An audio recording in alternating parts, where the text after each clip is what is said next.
Je m'appelle Sarah Delcourt, j'ai 33 ans.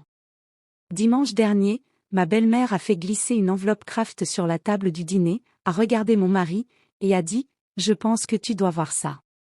Elle avait secrètement fait tester l'ADN de notre fille de 4 ans. Elle s'attendait à ce que ces résultats détruisent mon mariage. Elle ne s'attendait pas à ce qu'ils la détruisent, elle. Mais voici ce qu'aucun d'eux ne savait, j'avais découvert ce test 2 semaines avant ce dîner. Et ce que j'ai fait de ces 2 semaines a tout changé. Il y a 8 ans, j'avais 25 ans quand j'ai rencontré Bernadette Lambert pour la première fois.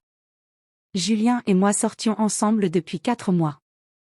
Il m'a présenté à ses parents un samedi d'octobre, et sa mère a ouvert la porte comme si elle recevait un témoin à charge. Pas d'accolade, juste une poignée de main ferme et un regard qui m'évaluait déjà. Elle m'a demandé où j'avais grandi. J'ai répondu, Saint-Nazaire, un petit appartement, ma mère infirmière pédiatrique. Et ton père ? Il est parti quand j'avais 6 ans. Elle a touché sa boucle d'oreille en perles, ce geste précis qu'elle répétait sans cesse, et a dit, ça a dû être difficile, de cette façon qui signifie plutôt noté que compris. Julien et moi nous sommes mariés l'été suivant, 40 invités, une petite cérémonie près de la côte bretonne. Nous avons loué une maison à 40 minutes de ses parents, suffisamment loin pour respirer, croyais-je. Mais Bernadette ne croyait pas à l'espace personnel. Elle venait sans prévenir, réorganisait mes placards, laissait des petites notes. Sa fille Camille, alors âgée de 24 ans, gravitait encore autour d'elle comme un satellite sans trajectoire propre. Notre fille Louise est née un mercredi de mars, 2 ans après notre mariage, cheveux presque noirs à la naissance. Bernadette l'a tenue à la maternité et a dit « Elle ressemble tellement à Julien ». Cette tendresse a duré environ 6 mois. Puis les cheveux de Louise ont commencé à s'éclaircir, mèche par mèche, jusqu'à devenir d'un roux cuivré éclatant. J'ai expliqué, ma mère avait exactement les mêmes cheveux, gène récessif, ça arrive. Bernadette a souri, ce sourire aux perles, et a dit, intéressant, parce que le roux ne vient pas du côté Lambert. Pendant l'année suivante, les remarques se sont multipliées, jamais brutales, toujours insidieuses. Elle est si particulière, personne de notre côté n'a cette couleur. Ma belle-sœur Camille a même posté une photo de Louise sur les réseaux avec la légende, on se demande d'où elle sort ça. J'ai commencé à noter les dates dans un petit carnet, habitude professionnelle d'ergothérapeute où je documente tout. L'incident du gobelet est arrivé un mardi d'avril. Bernadette gardait Louise pendant que je travaillais. En récupérant ma fille, j'ai remarqué un sachet en plastique sur la table de la cuisine, que Bernadette a rapidement rangé, et une épaisse enveloppe Kraft posée sur son bureau, à moitié cachée sous du courrier. Je n'ai fait le lien qu'une semaine plus tard, quand un laboratoire m'a appelé directement. Bonjour, Madame Delcourt, ici le laboratoire Genexia. Nous confirmons la réception d'un échantillon au nom de Louise Delcourt, soumis par Bernadette Lambert en tant que grand-mère. Notre protocole exige le consentement parental. Souhaitez-vous poursuivre ou annuler ? J'ai annulé sur le champ, les mains tremblantes mais la voix stable. J'ai immédiatement appelé une avocate, Maître Vasseur, qui m'a expliqué qu'en droit français, une grand-mère ne peut absolument pas autoriser un test génétique sur un mineur sans le consentement écrit d'un parent. C'était illégal, potentiellement passible de poursuite.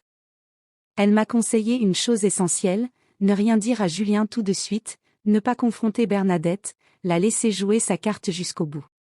Si je parlais à mon mari trop tôt, il appellerait sa mère, elle pleurerait, s'excuserait, et le cycle recommencerait. Pendant ces 2 semaines, j'ai enquêté seule. J'ai découvert que Bernadette avait aussi soumis un échantillon sur une plateforme généalogique grand public, sous un compte créé avec le mot de passe évident, la date de naissance de Louise. En me connectant, j'ai trouvé, parmi les correspondances familiales possibles de Louise, un homme nommé Thomas M., 36 ans, vivant à Nantes, estimé demi-oncle. Cela signifiait qu'un parent biologique de Julien ou de moi avait un lien avec cet homme. Comme je n'étais pas testée, le lien venait forcément du côté Lambert. Après des recherches minutieuses, j'ai découvert que Thomas avait été adopté à la naissance en 1990, et que le profil d'une certaine Marguerite, tante de Julien, apparaissait aussi comme correspondance possible. Marguerite savait. Elle savait depuis 36 ans. Bernadette avait 25 ans en 1990, mariée à Gérard seulement en 1992. Elle avait eu un enfant avant son mariage, qu'elle avait fait adopter, et n'en avait jamais parlé, sauf à sa sœur. Elle avait enterré cette vérité si profondément qu'elle avait fini par croire que la seule menace pesant sur la lignée familiale, c'était moi. Jeudi, Bernadette a appelé pour organiser un grand dîner de famille dimanche. J'ai tout préparé avec mon avocate, capture d'écran, rapport de correspondance génétique, documentation complète, sauvegardée et envoyée. Dimanche, le dîner s'est déroulé normalement jusqu'au dessert. Bernadette s'est levée, a annoncé vouloir partager quelque chose d'important, est revenue avec l'enveloppe, l'a fait glisser vers Julien. Ouvre-la. C'est un test ADN pour Louise. La pièce s'est figée. Cet enfant ne ressemble à aucun Lambert, a-t-elle dit, fixant Julien. Je pense que tu as le droit de savoir si cet enfant est vraiment la tienne. Julien a ouvert l'enveloppe, lu en silence, puis levé les yeux. Probabilité de paternité, 99,9%. Elle est ma fille. Le sourire de Bernadette s'est fissuré comme de la glace. J'ai alors pris la parole, calme, factuelle, les résultats sont exacts, Bernadette, je le sais car le laboratoire m'a contacté pour vérifier un consentement que vous n'avez jamais obtenu. C'est illégal en France. Puis j'ai ajouté, mais ce n'est pas le plus intéressant dans ce rapport. Page 4. Julien a lu à voix haute, correspondance familiale possible, Thomas M., 36 ans, Nantes, estimé demi-oncle de Louise. Il a levé les yeux vers sa mère. Maman, qui est Thomas ? Bernadette n'a pas répondu. Sa tante Marguerite s'est levée précipitamment. Le père de Julien, Gérard, a demandé, la voix tremblante, 36 ans de mariage, et tu me caches ça depuis 36 ans ? Bernadette a fondu en larmes, de vraies larmes cette fois. C'était avant toi. J'avais 25 ans, j'avais si peur. Julien a sorti son téléphone, une vieille photo trouvée au grenier, une jeune femme rousse dans un jardin. C'est toi, maman. Bernadette a détaché sa boucle d'oreille et avoué, je teins mes cheveux depuis mes 19 ans.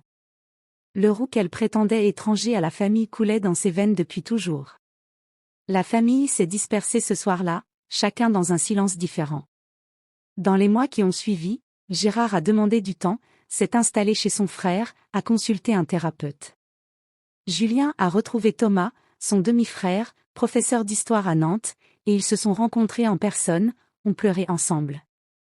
Bernadette est venue frapper à notre porte des semaines plus tard, épuisée, vieillie. J'ai posé une seule condition, elle pourrait voir Louise, mais jamais seule, toujours selon nos règles. Elle a accepté sans discuter, pour la première fois de sa vie. Aujourd'hui, elle ne se teint plus les cheveux. Ils repoussent gris argenté, avec des traces de roue aux tempes, le fantôme de la fille qu'elle avait tenté d'effacer. Ce que je sais maintenant, c'est que ceux qui s'acharnent le plus à exposer vos secrets sont souvent ceux qui en portent les plus lourds. La vérité n'a besoin d'aucune mise en scène. Juste du temps. Si cette histoire vous a rappelé de vous faire confiance quand tout le monde doute de vous, partagez-la, et abonnez-vous pour la prochaine histoire.